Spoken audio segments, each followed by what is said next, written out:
When you do your taxes and you report your capital gains, you have to report all the income and all the losses. The losses are really important because any income is taxable. So you want to offset that income with losses and it reduces your taxes.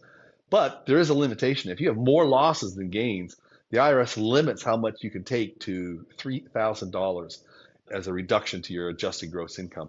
Any excess loss you have is put on what's called the capital loss carryover worksheet, which allows you to carry that excess loss into the following year, and you can claim it as a loss on that year's return, assuming that you're making gains.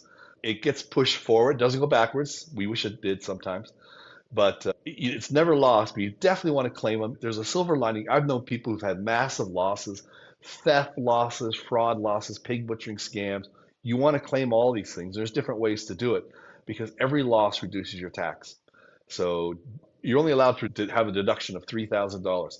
This level was set back in 1986 when the average income for people was in the $20,000 range. Now the average incomes are much higher. However, this deduction of $3,000 has not continued. I think it should be increased by inflation. If it were, then that deduction would be closer to 20,000, maybe 30,000 that you'd be allowed to write off on your taxes, which could make a big difference on your taxes.